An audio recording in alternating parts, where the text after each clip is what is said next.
Lucas. Eu saúdo os irmãos na paz do Senhor Jesus Cristo.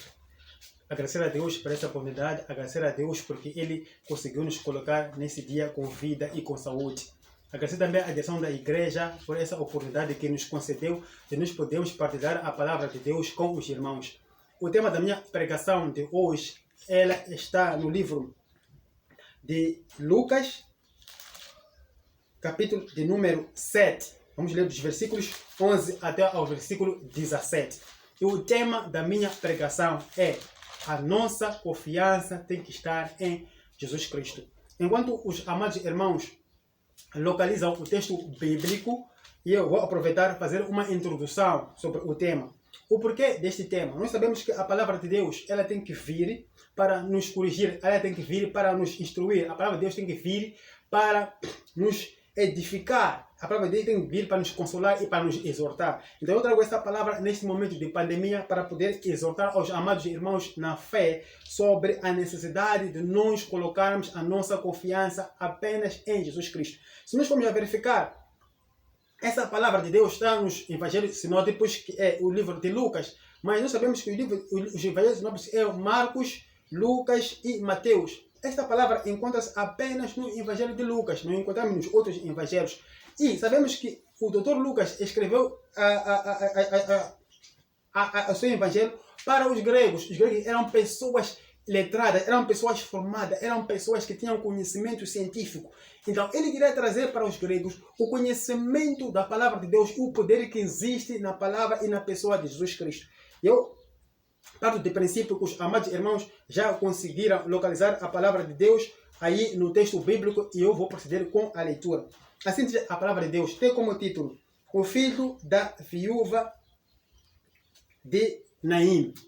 11. E aconteceu, pouco depois, ir ele à cidade chamada Naim, e com ele iam muitos dos seus discípulos e uma grande multidão. 12. E quando chegou perto da porta da cidade, eis que levavam um defunto, filho único da sua mãe, que era viúva, e com ela ia uma grande multidão da cidade. 13. E vendo-a, o Senhor moveu-se de íntima compaixão por ela e disse-lhe: não chores. 14. E, chegando-se, tocou o esquife, e os que o levavam pararam, e disse: mancebo, a ti te digo, levanta-te. 15. E o defunto assentou-se e começou a falar, e entregou-o à sua mãe.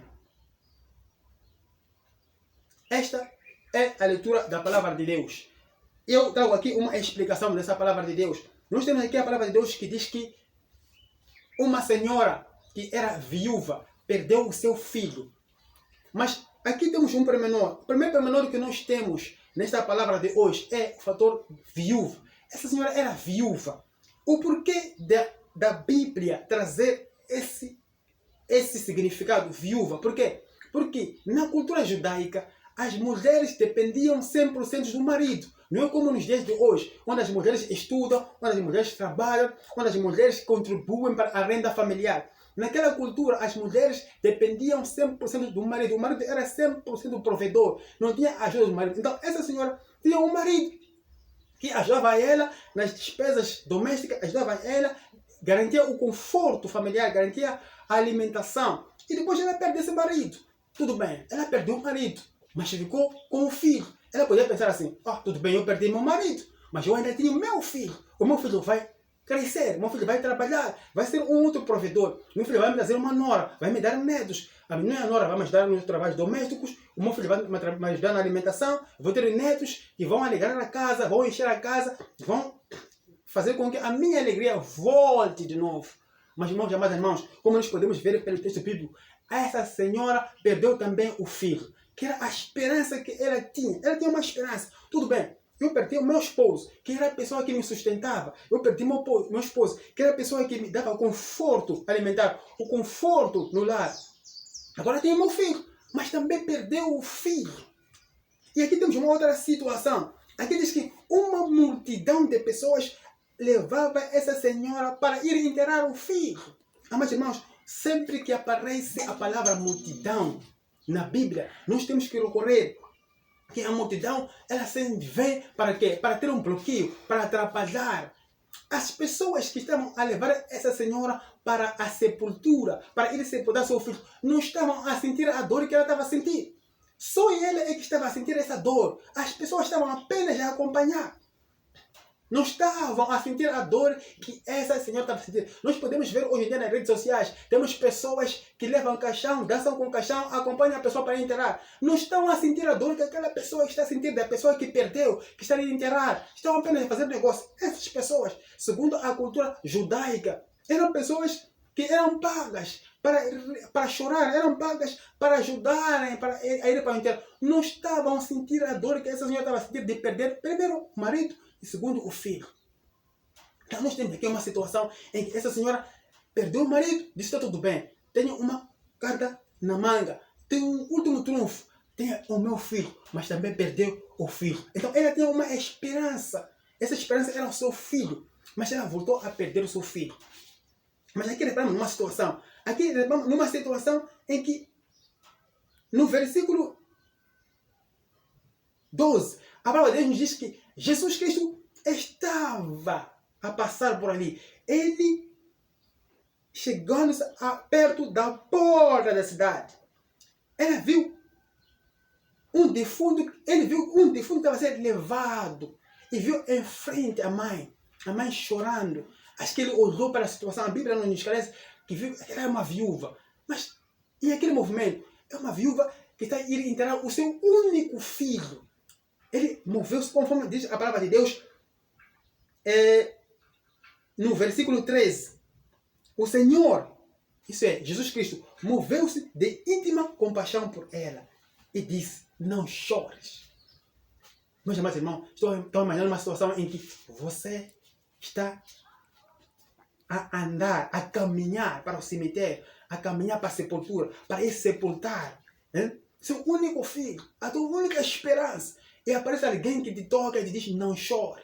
Como é possível tu conteres as dores? Como é possível tu conteres a tristeza? Como é possível tu guardares aquilo que está apertando no coração? Mas Jesus Cristo sabia aquilo que havia de acontecer. Sabia exatamente aquilo que ele havia de fazer.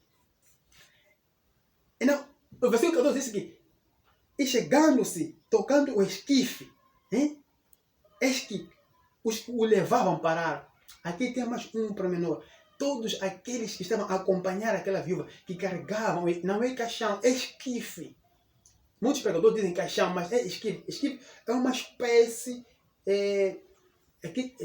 algo que põe-se o corpo, depois tapa-se. Quando quer se enterrar o corpo, levanta-se e atira-se o corpo, conforme usam os muçulmanos. Então, Jesus Cristo tocou no esquife. A palavra de Deus não diz que ele fez uma oração, que ele fez uma magia qualquer, ele fez alguma coisa. Não, apenas tocou no esquife. Ele disse, mancebo, como quem diz, jovem, a ti te digo, levanta-te. Jesus Cristo apenas disse para o jovem levantar-se daí e sair daí. Ele levantou-se e levou e entregou a mãe. Amados irmãos, esta é a palavra de Deus. Agora, a palavra de Deus, ela tem que ser acompanhada daquilo que é o significado dela na nossa vida. Qual é o significado dessa palavra para a nossa vida? Eu disse que o tema da minha pregação era que nós tínhamos que colocar a nossa confiança em Jesus. Aqui nessa palavra, conforme nós podemos ver, essa senhora confiava no marido, morreu. Confiava no filho, o filho morreu. Ela ficou com uma única confiança que era o filho que morreu, perdeu a sua única esperança. Então, nós também estamos numa situação de pandemia, estamos numa situação de uma catástrofe. Então, a nossa confiança tem que estar em Jesus Cristo de Nazaré. Nós temos que confiar apenas em Jesus. A única pessoa que nós temos que guardar a nossa confiança tem que ser em Jesus. Não podemos confiar nas pessoas, não podemos confiar no dinheiro, não podemos confiar nos bens, não podemos confiar nas circunstâncias, não podemos confiar em tudo que nos vê. As informações que nós recebemos, muitas podem ser verdadeiras, outras podem ser falsas, mas a nossa confiança não pode ser naquilo que nós ouvimos, naquilo que nós vemos, porque aí a verdade que falta, a verdade que está a ser escondida. Nós temos que colocar a nossa confiança apenas em Jesus Cristo.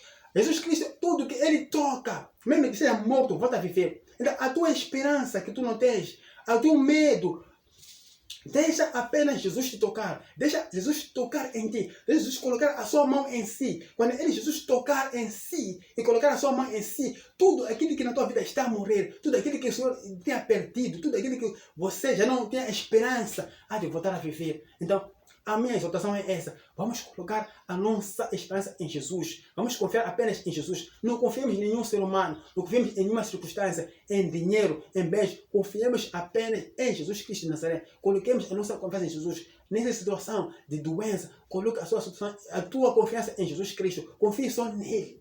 Ore, peça a Ele para te revelar, peça a Ele para te cobrir com o seu sangue precioso, peça a Ele para proteger a tua família, proteger a tua casa, os teus bens, colocar os seus anjos, para que esta pandemia não te toque. A tua confiança tem que ser apenas em Jesus. E se tu colocares a sua confiança em Jesus Cristo, em conformidade com essa mulher que perdeu seu filho, mas voltou a ver seu filho vivo, você também se perdeu a esperança, está desesperado. Se colocar a sua confiança em Jesus, você vai voltar a viver, você vai voltar a ter a sua alegria de vida. Essa é a mensagem que eu trazia aos amados irmãos no dia de hoje, para nós meditarmos nela.